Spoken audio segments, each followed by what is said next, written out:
Tonight, new details after an arsonist attacked the Pennsylvania governor's home, setting it on fire. The chilling images of Governor Josh Shapiro's residence charred beyond recognition after a man broke into the house and launched Molotov cocktails with his family still inside. New questions tonight about how he got so close to the governor. Also tonight, earthquake in California. A 5.2 quake hit San Diego. Students taking shelter under desks as home security cameras capture the tremors across the region.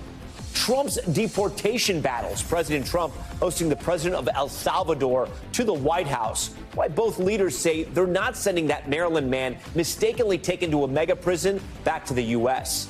Teen out on bond, the 17-year-old charged in the fatal stabbing at a track meet, released today on bond. Why the alleged killer has racked up hundreds of thousands of dollars in donations. Healthcare company threat, the intruder at United Healthcare headquarters, the same company targeted by Luigi Mangione. What police are saying about his motive. Devastation in Ukraine, Russia launching their deadliest strike this year, killing 35 people and injuring hundreds more. President Trump weighing in. And challenging Pelosi, the former chief of staff for AOC, now running his own underdog campaign against Nancy Pelosi. How the political newcomer plans to take on Democratic royalty. Plus the warning tonight about the FDA and counterfeit Ozempic. Top story starts right now.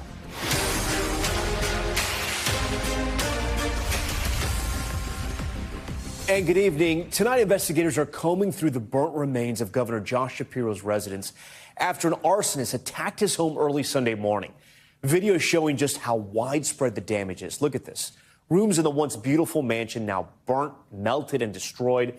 The fire chief calling the scene an immediate fireball. Police say this man, 38-year-old Cody Balmer, turned himself in and confessed to the crime. He's now charged with attempted criminal homicide, aggravated arson, burglary, terrorism, and other charges related to the attack. Investigators say surveillance footage shows Balmer scaling a fence onto the property, breaking multiple windows, throwing Molotov cocktails inside, and entering the home. There were no injuries, but police say Balmer said he would have beaten Shapiro with a hammer if he saw him. Balmer's social media presence suggesting he held anti-government views and shared negative content about President Joe Biden. So how was he able to get past security and into the home in the first place? NBC's Shaquille Brewster is in Harrisburg tonight with the latest on this investigation. Tonight, the man who police say tried to kill Pennsylvania Governor Josh Shapiro denied bail and facing charges including terrorism, attempted homicide, and arson. The fire chief crediting a set of closed doors for protecting Shapiro and his family. If that door wasn't closed, the fire would have spread and would have definitely put the governor at even greater risk. According to court documents, 38-year-old Corey Balmer, who admitted to harboring hatred toward Shapiro, walked for an hour early Sunday morning from his home to the governor's residence. Police say surveillance video showed Balmer climbing over that outside fence wearing a black jacket, black boots, with a small bag. A police affidavit saying Balmer used a hammer to break multiple windows. Throwing a Molotov cocktail made from beer bottles into the governor's home, Balmer then entering the residence through a broken window, deploying another device inside the dining room. That's when police say Balmer kicked a door open to escape, climbing back over the fence and running away within minutes. Imagine where that smoke staining is, fire licking out of those windows, going 15, 20, 30 feet into the air. Just a very angry fire. Balmer turned himself in on Sunday, investigators saying he told them if he encountered the governor, he would have beaten him with his hammer. The suspect was previously charged with assault in a 2023 case that's still open. His mother telling the Associated Press she tried to get him assistance for mental health issues, but nobody would help. On social media, Balmer shared anti-government views, writing in one recent post, Biden supporters shouldn't exist. The FBI now assisting in the investigation as President Trump weighed in. The attacker was not a fan of Trump. The attacker basically wasn't a fan of anybody. It's probably just a whack job. And certainly a thing like that cannot be allowed to happen. Today, the governor, who hosted a Passover Seder just hours before the attack, again thanked first responders. This kind of violence is becoming far too common in our society. And I don't give a damn if it's coming from one particular side or the other. We have to be better than this. Okay, Shaq joins us tonight live from Harrisburg. So, Shaq, we heard Governor Shapiro thank first responders, but do we know how this man was able to access that home at the governor's residence, having 24/7 security? That was definitely a question that reporters asked, Tom, to the investigators when we saw that press conference take place yesterday. Investigators said essentially that troopers who were stationed at this home on a regular basis, they were aware that someone had breached the property. They were actually looking for him as the fire was being set. What we didn't know and what they haven't specified is how long that suspect was on the grounds, and we don't know exactly what his motive was once he left there. He said he wanted to potentially hurt the governor, but was this a political motivation? Was this more? Was it potentially a religious motivation? That is something that investigators did not answer. We do know that the FBI is investigating, and authorities here have not ruled out the possibility of federal charges being added, Tom. Yeah, Shaq, when you think about this, he gets onto the property, he launches the Molotov cocktails, then gets into the house, and we're talking about one of the most well-known governors in our country. It is all so wild. All right, Shaq, we thank you for all your reporting. We do now want to turn to our other major headline tonight, the major earthquake that rocked the San Diego area. A magnitude 5.2 tremor, rattling buildings and sending people ducking for cover. NBC's Dana Griffin is live for us tonight near the epicenter in Julian, California. Holy a powerful 5.2 magnitude earthquake rocking Southern California. San Diego must have been like a 5 point something. Shaking buildings and sending residents scrambling. This mother grabbing her baby from a playpen, rushing outdoors to safety. A baby monitor capturing this 11-month-old child rattled in her crib. In a classroom, students sheltering under their desks with their teacher. Thank you. We need to be safe with our head. The earthquake hitting just after 10 a.m. local time. The epicenter near Julian, California, roughly 40 miles northeast of San Diego. Officials say no immediate reports of injuries, but the incident still jarring. Oh my God. That was so scary. This woman who took cover in her office in downtown San Diego telling us the quake triggered her memories of similar tremors back home in Mexico City. As the shuddering stopped today in Southern California, residents taking stock of the aftermath. Cracks in a patio in Chula Vista widening. A highway left littered with rocks in Santa Isabel. Is everywhere. This liquor store manager in Julian documenting the damage after the quake shook bottles off his shelves. Glass falling. Whiskey, scotch, an assortment of different bottles. First time in 15 years I felt this kind of earthquake here.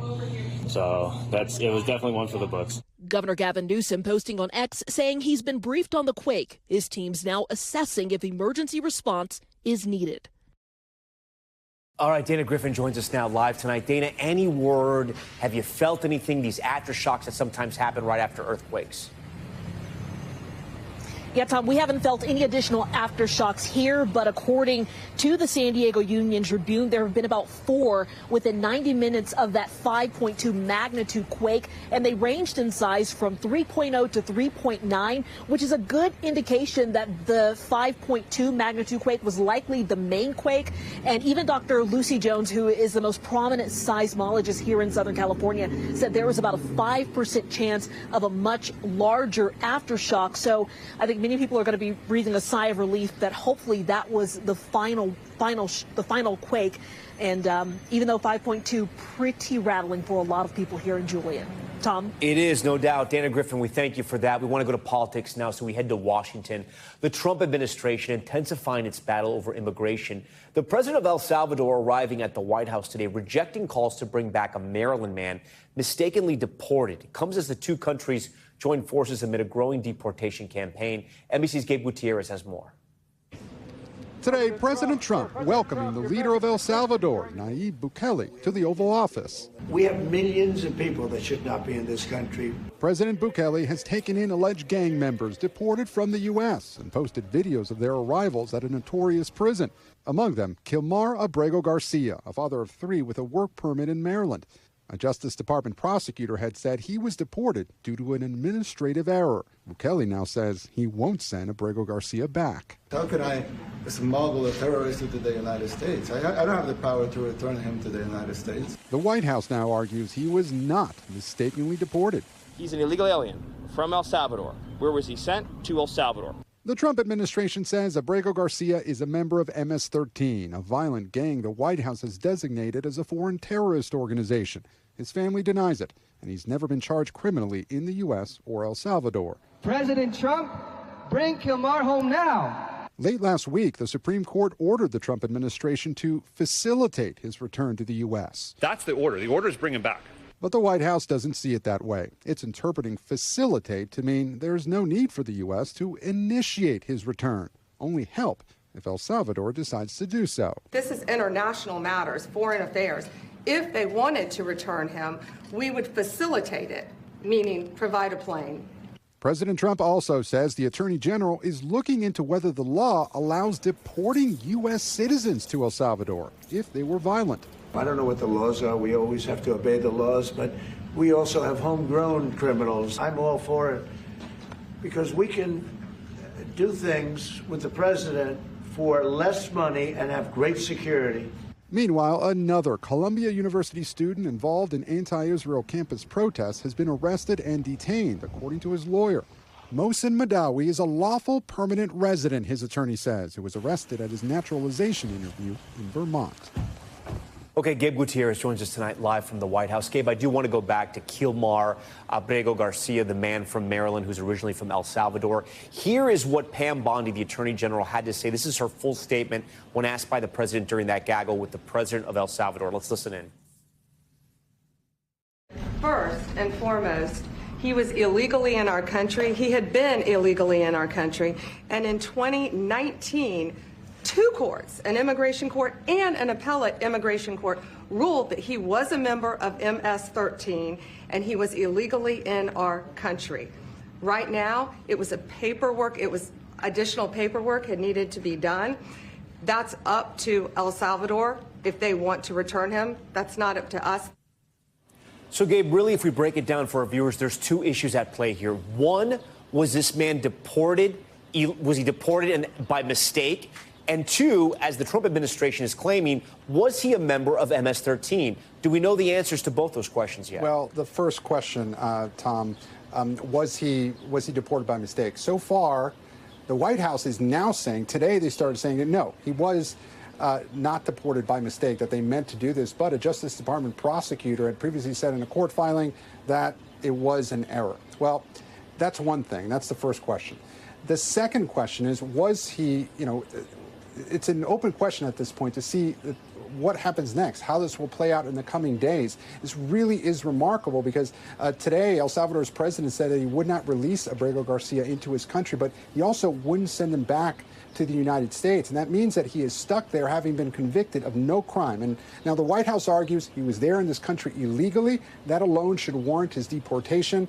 But the administration, as you heard from Pam Bondi, is pointing to that immigration judge in 2019 ruling that Abrego Garcia was affiliated with MS-13. But, Tom, and this is key, other justices have questioned whether there was enough evidence. In any case, the evidence hasn't been made public, and as I pointed out, he has not been criminally charged.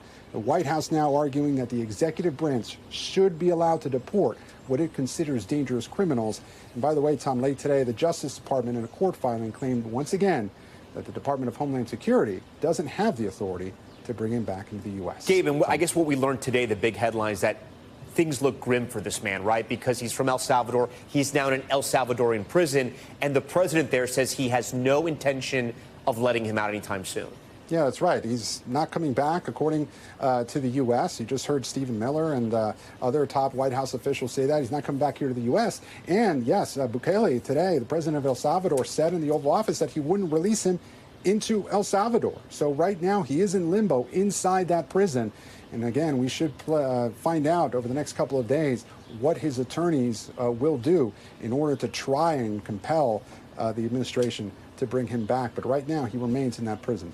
All right, Gabe Gutierrez first. Gabe, we thank you for that. We want to head overseas now to Ukraine, where 35 people were killed in a Russian missile strike this week, an attack President Trump labeled a mistake, before blaming both Zelensky and Putin for the deadly war.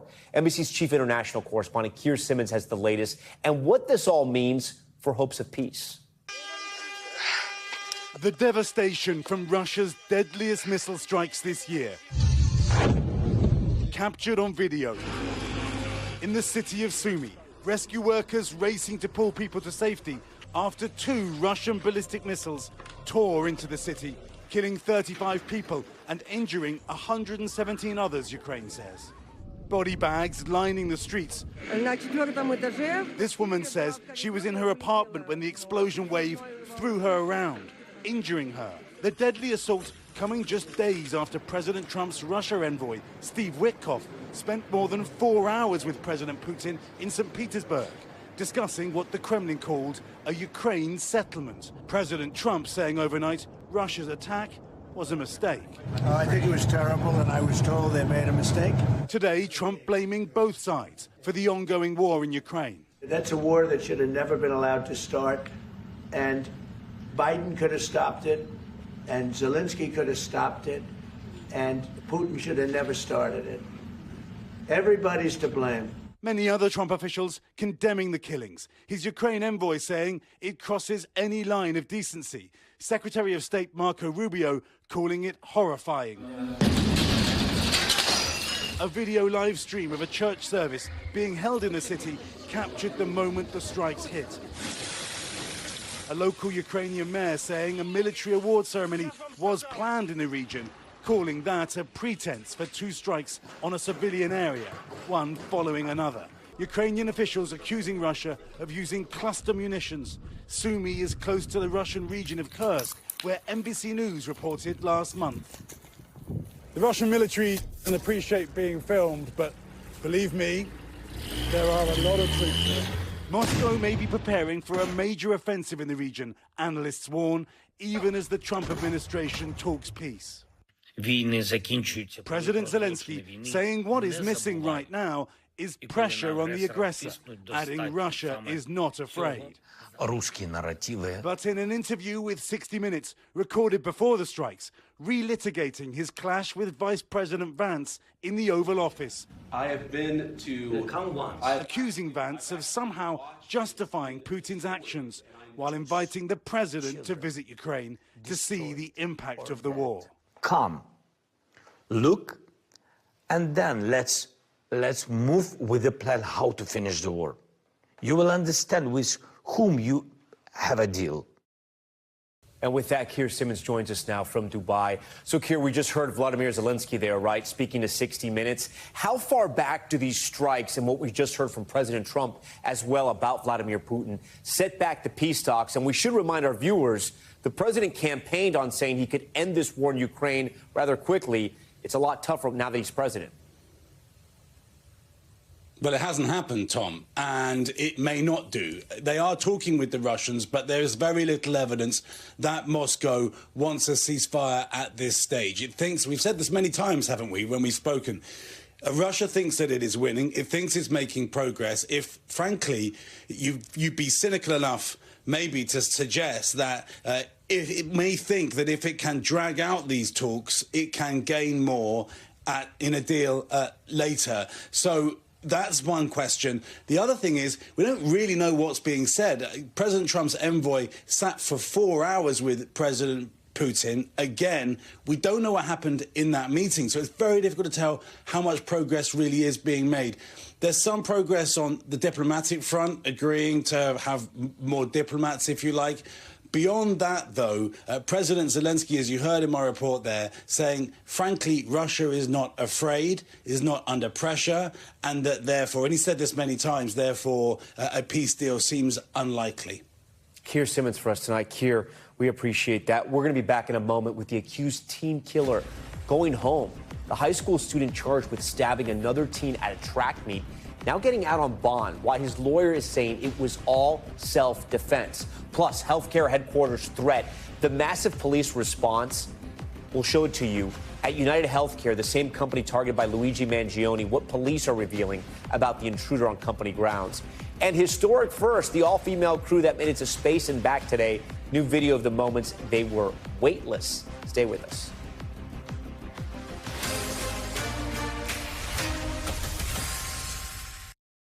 We are back now with an update on that deadly stabbing at a high school track meet in Texas. The 17-year-old suspect released late today after a judge reduced his bail from $1 million to $250,000. The teen telling police he acted in self-defense, but the parents of the slain student say he was killed during an argument over seating. NBC's George Solis has the story. Tonight, 17-year-old Carmelo Anthony, who was charged with first-degree murder in the fatal stabbing of a teen at a track meet earlier this month, is out on bond. A judge today reducing the teen's $1 million bond to $250,000 at the request of the defense. I feel it's fair. Bond, as the judge said, is not supposed to be an instrument of oppression. It's not supposed to keep people in jail. It's not supposed to punish. Anthony's father testifying that his son does not have a passport and that he would be surrounded by friends and family who would keep him accountable ahead of the trial. The judge has made her call, and we look forward to continuing the process and looking forward to reviewing all the facts of the case. The lower bond comes amidst rising tensions in the community after the stabbing during a high school track meet on April 2nd that led to the death of Austin Metcalf. End result, he stabbed my son in the heart and killed him. That's what it was over. According to the arrest report, a witness told police Metcalf asked Anthony, who attends a different high school, to move to his own school's tent at the meet. Anthony then told Metcalf, "Touch me and see what happens," according to a witness. And later, Metcalf grabbed Anthony to tell him to move. Metcalf's father, Jeff Metcalf, telling our NBC station in Dallas, his son died in his twin brother's arms after he was stabbed. I will never be the same. Anthony telling a responding officer at the scene, "I was protecting myself before being questioned," according to the arrest report. Later saying in the police report, "I'm not alleged, I did it," in response to the officer referring to him as an alleged suspect. Since the stabbing, tensions over race have surfaced, leading to meetings between activists and officials. An online fund for Anthony raising more than $400,000 for his defense. The nonprofit civil rights group Next Generation Action Network demanding protection for Anthony's family after claims their home address was leaked online. We have saw so many different hateful images. Just hateful things. This weekend, Austin Metcalf, who family described as a scholar, leader, and star athlete, was laid to rest. Tonight, two families' lives changed forever as this case moves forward. This is a terrible tragedy for our entire, not just Frisco, but Collin County community. One family has suffered a permanent loss. It's the most unnatural thing for a parent to lose their child. It's permanent. It's profound, it's certainly premature, and it's the hardest thing that I think a human being can go through.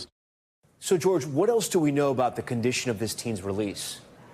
Yeah, Tom, he'll be under house arrest and also have to wear an ankle monitor and check in with the bailiff every single Friday. Now, today his attorney saying this investigation is still far from over, as there's still many questions left to be answered, including why the teen may have had a knife on him in the first place. Tom?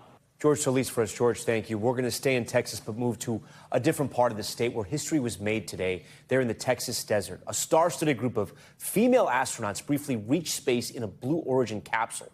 Priscilla Thompson has more on their historic journey. 2, 1. Blasting off for 11 unforgettable minutes. The first all-female space crew in more than 60 years. 1, 2, 3, take us space! Including pop star Katy Perry and journalist Gayle King, along with Lauren Sanchez, the fiance of Blue Origin founder Jeff Bezos. Look at the moon. Look. The historic six marveling at the moon and the Earth. And you look at it and you're like, we're all in this together. While floating for 4 minutes, Katy Perry weightless with a daisy in hand, her daughter's namesake. New Shepard's booster rocket landing first. Picture perfect landing, right? This reusable booster that took them up now safely back on the ground, the massive rocket ready for its next mission amid the space tourism boom. Then, in front of a star-studded crowd, the astronauts all smiles back on Earth. It's about making space for future women and taking up space and belonging. Amanda Nguyen, emotional after becoming the first Vietnamese woman in space. She's a survivor of sexual assault, carrying aboard a painful reminder. And it's the hospital van from the day. For anyone who's ever had to struggle through life circumstances that weren't their choice, I want you to know that you will make it through. And those magical moments on board, the start of a shared space sisterhood, celebrated amongst the stars. Priscilla Thompson joins us tonight from Van Horn, Texas, where that capsule touched down. And Priscilla, there's obviously been a lot of attention here, right? This was truly history in the making with that all-female crew. But now there's some criticism as well. Yeah, we have seen some criticism from other celebrities and people like Olivia Munn calling this gluttonous. We've also seen celebrities on social media sort of poking fun at this launch. But I will tell you that for these 6 women who went up, they say that, yes, while this may be space tourism for the rich and famous, or at least seen that way by some, this is also about representation and showing that women and moms and all of these people are also a part of the people who can go to space, and that they also look like folks who belong there. Tom? All right, Priscilla Thompson for us. Priscilla, we appreciate that. When we return, fake Ozempic warning. The FDA out with an alert about counterfeit weight loss drugs. What you can do right now to make sure yours is the real drug. Plus, the hero police officer who rammed into this burning car deliberately. How he prevented this whole gas station from exploding. We'll explain.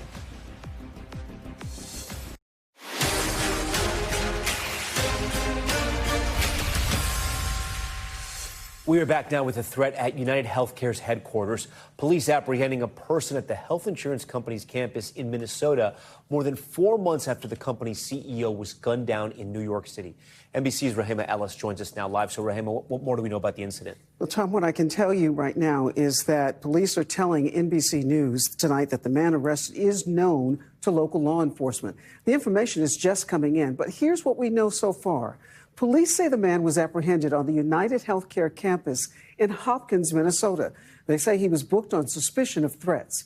At this point, no word on whether there is a connection to United Healthcare CEO Brian Thompson's murder that happened back in December right here in New York City. Luigi Mangione is charged with Thompson's murder. He has pleaded not guilty and is facing both state and federal charges. And tonight, Tom, authorities are continuing to investigate exactly what happened in Minnesota earlier today. Okay, Rahima, we thank you for that. We do want to turn now to the NTSB investigation. Still searching for answers after last week's deadly New York City helicopter crash that took the lives of a family on vacation. This as another team is investigating a separate deadly plane crash that killed 6 in upstate New York.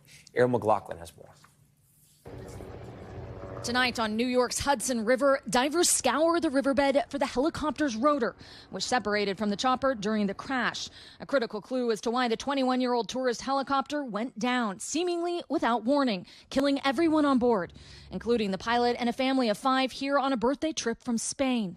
They left without suffering, and they left with a smile on their faces. And that's important for us.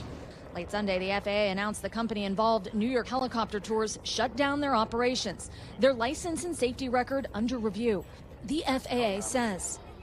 The shutdown amidst growing calls for greater industry scrutiny as helicopter tours continued today over New York City. The NTSB told NBC News in the past 30 years, they've investigated more than 100 air tour accidents nationwide. For flights, there's a higher level of safety than for these tours. That's got to change. Prior to the shutdown announcement, New York Helicopter Tours released a statement, writing they are profoundly saddened by the devastating crash, adding they are fully cooperating with the FAA and NTSB investigations. Meanwhile, investigators are at the site of a twin-engine plane crash in upstate New York. All 6 on board died, including 2022 NCAA Woman of the Year Corinna Groff, her family, and her boyfriend James Santoro. We want to make sure we're investigating every possible aspect of this incident. Today, Santoro's father said they were on their way to celebrate Groff's 25th birthday. You know, they were exceptional individuals because of who they were and how they treated others. Aaron McLaughlin joins us tonight from Pier 40 there in Manhattan. And Aaron, as we see the Hudson River there behind you, how tough is it for them to try and find that rotor, right? There's that strong current in the Hudson, but also no precise location of where it fell. Yeah, it's extremely difficult, Tom. You mentioned the current, but add to that the general difficulties of trying to find missing objects in bodies of water, compounded by the sheer amount of debris that's on the bed of the Hudson River behind me. Nevertheless, investigators are determined to find that rotor as well as other missing helicopter parts. Given the fact there wasn't a flight data recorder on board the helicopter, it's really critical that they find find those items to understand fully what happened to that helicopter. Worth noting that it appears that the search effort has wrapped for today. No announcement so far. Tom. Okay, Aaron McLaughlin, we thank you for that. Now to Top Stories news feed. The Coast Guard suspending its search for 5 people missing after a boat capsized in what officials are calling a failed smuggling venture. Authorities say a total of 10 people were on board when the boat flipped near St. Lucie Inlet. That's just 40 miles north of West Palm Beach. A body was recovered and rescue crews were able to pull 4 people from the water. No word on what caused the boat to capsize. And a Georgia police officer jumping into action after a car went up in flames at a gas station. Take a look. This dash cam video capturing the moment the officer arrives at the scene in Stockbridge, just outside of Atlanta. He then uses his cruiser to push away the burning car from the gas pump to prevent a possible explosion. The cause of the fire is unknown, but the officer is being praised for his quick thinking. And foul play inside an Indiana grocery store as a wild turkey caused chaos in the aisles. Take a look. Body cam footage showing the standoff between the canine officer and the turkey. Police approaching the bird standing on top of a shelf. The officer then grabs the turkey's legs as it flaps and swings. A little bit of action there. A 911 caller said the bird was chasing customers and knocking items off the shelves. The turkey was later released unharmed. All right, time now for Top Stories Health Check and a new warning about fake Ozempic. The FDA telling consumers not to use counterfeit Ozempic found in the U.S. drug supply chain that could pose a safety risk. Novo Nordisk, the manufacturer of Ozempic, saying several hundred units of the fake drugs were distributed outside their authorized supply chain. NBC's Ann Thompson is tracking this for us. So, Ann, I understand the FDA seized a lot of this fake Ozempic. What are they doing with it? Well, they're trying to figure out exactly what's in it because they don't know. It could be anything from water to maybe there's some semaglutide. That's the active ingredient in Ozempic, but they really don't know. So as a result, tonight, Tom, they're warning people all throughout the supply chain, from wholesalers to retailers, pharmacies, healthcare professionals, and consumers, to take a look at your Ozempic and read the label very carefully. And then how can people know if it's fake or if it's real? You want to look for 2 things. First of all is a lot number, and that lot number is PAR 0362. And then you want to look for a serial number, and it has to have both. And that serial number has 8 numbers at the beginning, and they're fake. And here are the numbers. It's 517-465-17. If it has those numbers, they're fake. Yep. Okay. So if you have both that lot number and those numbers, that's fake. All right, Ann Thompson, we thank you for that. Good heads up. Now to the retrial of Harvey Weinstein. Jury selection expected to begin tomorrow in New York after an appeals court overruled the disgraced movie mogul's rape conviction last year. Our Chloe Malas sat down with Weinstein's attorney in a national exclusive. Will Weinstein take the stand as his health continues to decline? There are definitely times where it's like deja vu, like I can't believe I'm making this argument again to the judge. It's a different judge. That's the biggest game changer here. That's Harvey Weinstein's attorney, Arthur Adala, who's representing him in his New York criminal trial set to start Tuesday. Weinstein is expected to be retried on nearly the same charges that sentenced him to 23 years in prison in 2020. She's excited for a fair trial. He's not going to have 12 jurors who are listening to chants outside the courthouse about Fry, Harvey's a guilty, Harvey's a rapist, all kinds of horrible things while the trial was going on. That's not going to happen. The trial captivated the nation when the Oscar-winning producer was found guilty of third-degree rape and 1 count of criminal sexual act in the first degree. He was acquitted on 3 other counts. It is a good example, and we need a good example for all the victims out there. Now his retrial is coming nearly 8 years after over 80 women, including some celebrities like Gwyneth Paltrow and Ashley Judd, accused him of a range of allegations in 2017, ultimately fueling the Me Too movement. I came here today to see this through. Although Adala has already defended Weinstein, he says there will be challenges, the main one finding an impartial jury. Jury selection is the key. If you don't get jurors who are willing to base their evidence on what they see on the witness stand, what they hear on the witness stand, but they're going to let all the other bad stuff they've heard about Harvey for the last 6 years it's been flood into their brain, then, it's like climbing Everest. But how is a retrial even possible? That's because the New York Court of Appeals overturned Weinstein's conviction last year after they found in a 4-3 decision that Weinstein didn't get a fair trial. The court announcing in a statement that a decision to let women testify about allegations that were not part of the actual case, quote, portrayed the defendant in a highly prejudicial light. One thing that could be different this time around, hearing from Weinstein in his own words. Will Harvey Weinstein take the stand? He has always wanted to take the stand.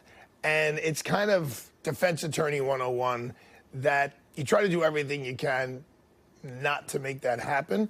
Usually you try not to put your client on the stand, but Harvey definitely wants to testify, and it'll be a game time decision. Which at a pretrial hearing in January didn't seem likely because Weinstein told the judge that he didn't think he'd live to see his retrial because of a series of health issues and what he's called improper care at Rikers, where he's been held since his conviction was overturned. NBC News previously reported that he was diagnosed with chronic myeloid leukemia, an uncommon form of cancer of the bone marrow. He himself said he was dying. I mean, well, initially, does he have months left to live? So where we helped him was he wasn't getting the proper treatment, he wasn't getting the proper medicine, and by the squeaky wheel gets the grease, so we became very, very squeaky. And so he has been getting his medicine. He has been getting some of the treatment that he needs. One thing is likely. Juries might be hearing from the women whose accusations put Weinstein in prison. Some might say that this would be re-traumatizing to have to get up there, retell your story. Well, that was not my decision to have them come back. That's the prosecutor's decision. The prosecutor could very easily say, one of the people who you mentioned, Harvey's done all the jail time. If he gets found not guilty of the other two people and only guilty of that one person, he's done. Time served. It's over. So the prosecutor's the one who's re-traumatizing her. And we reached out to the Manhattan District Attorney on this case, and a spokesperson telling NBC News that it would be, quote, inappropriate to comment on the eve of jury selection. And we should note that Weinstein was found guilty of rape in a separate case in Los Angeles in 2022 and sentenced to a 16-year prison sentence, although he is actively appealing that conviction. If those appeals fail, he'd likely have to start serving that time, Tom. Yeah, and we just heard in your report there, right, from Weinstein's attorney that his client, Harvey Weinstein, wants to take the stand in the trial. He's trying to get his version of the story out there? He feels like he has nothing to lose. It's already been overturned. He's technically, according to Arthur Adala, who you heard from in my piece, he's a free man on these charges. Not in L.A., but here in New York as of now, unless he is found guilty. Now, he has been trying to get his narrative out there in non-conventional ways through Candace Owens. Candace Owens is someone who he has developed a friendship with while he's been in Rikers, and he feels as though she's giving him a fair shake. I have interviewed him in the past. I interviewed him before his criminal trial in New York, and I had interviewed him before all the accusations came out. I've been trying once again, but he really feels as though those kind of the podcasts and those unconventional outlets are the places where he's going to reach the most amount of people. All right, Chloe Malas for us tonight. Chloe, we thank you for that. Another big interview. Thanks for bringing it to us. Okay, we're going to turn now to Money Talks here on Top Story. To the growing crisis for millions of first-time home buyers. Younger Americans increasingly getting priced out of a skyrocketing housing market, with the median age for new homeowners now sitting at a record high 38 years old. Our Christine Romans met with one couple as they struggle to buy their dream home. Ready to see the house? Yeah. At the age of 37, Hanmi Lee is in the market now to buy her first home. She's in the suburbs of Philadelphia with her husband David and their 7-year-old daughter Luna. Their homeownership dreams delayed. Did you ever think you guys would be in your 30s and still renting? I definitely took my time to think about buying a house, and then now I'm just regretting waiting. For younger Americans, homeownership is increasingly out of reach. In the 1980s, the median age of first-time homebuyers was 29. By 2023, 35, and last year spiking to 38 years old. The door closed to many by high prices, low inventory, and mortgage rates hovering around 7%. No one in their young 20s are buying homes. Real estate agent Ricky Voong says conditions are the toughest he's ever seen. Last month, the median monthly payment for homeowners hit an all-time high of $2,800. Roughly 70% of American households can't afford a $400,000 home. The national median sales price, almost $420,000. So over here is our dining area, but it's limited. We're limited on space. Hanmi, who works in insurance, and David, a police officer, have outgrown the two-bedroom townhome they currently rent. They'd also like a backyard for their dog, Tank, and more space for another child. And what if it's not a girl? With the age gap, too, they would want their own rooms. They've been searching for 2 years now. And they said, oh, just give it a couple months. The market's going to change, this and that, but it's just... It hasn't. It hasn't changed for the better. Homes in their daughter Luna's school district are in high demand. The competition makes it hard, makes it difficult, for sure. Bidding wars driving prices in their area sky high. That house they were touring previously sold in 2019 for $209,000. The price today? This is listed at almost a $500,000 house. Out of the price range for Hanmi and David. Their dream of homeownership delayed but not diminished, and Luna already in architect mode. I think I want like this bed that has a slide and a ladder and like a playroom under it. Get right on that, Dad. Christine Romans, NBC News, Lansdale, Pennsylvania. We hope they find that house. Okay, we thank Christine Romans for that. Up next for us, taking on Pelosi, the Democrat challenging Nancy Pelosi for her House seat. Does he have a chance of taking down one of the most powerful politicians in the country? Plus, race to the runway, the new viral challenge.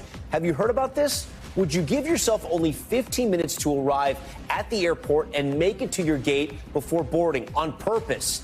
We'll hear from those who've tried it and are posting all over TikTok about it. Stay with us. We are back now with a closer look at the man challenging former Speaker of the House, Nancy Pelosi, for her House seat. He's a former tech engineer who left Silicon Valley to work on campaigns for Bernie Sanders and AOC. But does he have a chance to unseat one of the most powerful figures in the Democratic Party? Here's NBC's David Noriega. With 19 months to go until the midterms, it's a little early to be running for Congress. My name's Shoykat, by the way. What's your name? But Shoykat Chakrabarti knows he has an uphill battle. The message is clear enough. For most Americans, wages have been stagnating for decades. Chakrabarti is a populist in the style of Bernie Sanders. The challenge is getting people to know his name, because pretty much everyone knows his opponent's name, Nancy Pelosi. The House will be in order. After close to 4 decades and a legendary career in Congress, Pelosi is widely seen in her San Francisco district as a trailblazer and a hero. But she's also turning 86 next year, and she's an emblem of a party facing growing unrest over what many Democrats see as a tepid response to Donald Trump. Pelosi hasn't announced yet whether she's retiring before the midterms, but she did file paperwork required to run again. People here in San Francisco are very loyal to Nancy Pelosi. She's been an institution here for decades. At the same time, a lot of people think it's time for a change. I believe that she's really out of touch. I think with the amount of time that she's been in office, the kind of benefits that she's had, you got to give it up to younger people. I think she's very wealthy, and I think she's very old, and I think her time is done. Chakrabarti hopes that's where he comes in. Is there some symbolism to dethroning this massive, powerful figure in the Democratic Party for you? I think there would be, not just for me, but I think for a lot of people. I've got a lot of respect for Nancy Pelosi's career, but I do think she's operating in a different era of politics. What do you say Democrats should be doing differently now? I mean, honestly, they just got to be fighting way harder than they do. Pelosi's office didn't respond to our request for comment. But those close to Pelosi say that she fights Trump harder than anyone, and that challenges to her barely register. It's an endeavor I think most people regret because they get beat pretty bad. Do you think Pelosi is worried about Chakrabarti's campaign? I don't think the speaker is aware of his campaign. But Chakrabarti has some experience with scrappy, long-shot campaigns. A former tech entrepreneur and founding engineer at the multi-billion-dollar payment processing company Stripe, Chakrabarti left Silicon Valley to work for Senator Bernie Sanders' presidential campaign in 2016. I wasn't born to a wealthy or powerful family. In 2018, he ran the campaign for then-unknown Alexandria Ocasio-Cortez. Hey everyone, my name is Shoykat Chakrabarti. His strategy involves bypassing big endorsements and going straight to voters. Both parties have been ignoring kind of the biggest problems facing most people. What did you learn from helping to get AOC elected? The main thing I learned is that when there are these moments of change, everything that seems like it was impossible suddenly becomes possible. Chakrabarty's platform is wildly ambitious. The reality is there's $100 trillion global green transition happening, with or without us. It involves remaking the entire American economy for workers and the environment. We've done this plenty of times. We did it in World War II. We did it with the space race. It's a playbook we invented, in fact. There's a sense that there's been a pretty widespread, in the general public, repudiation of the left, wokeism. How do you navigate that? I just don't believe that voters are actually in this left versus right dichotomy. I think political elites are, but I think voters are about change versus status quo, action versus inaction. David Noriega joins us tonight. So, David, can this challenger actually pull off a win here? I know there's probably not a lot of polling for this race just yet, or even in that area, but does he sense he has a chance?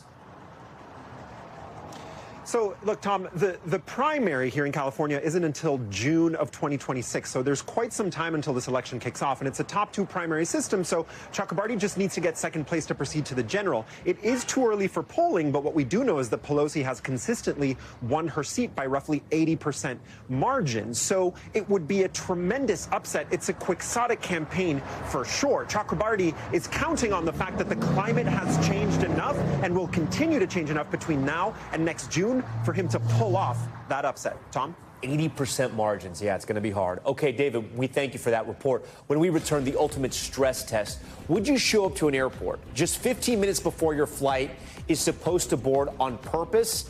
A new TikTok trend is challenging travelers to do just that. So can it be done? Stay with us.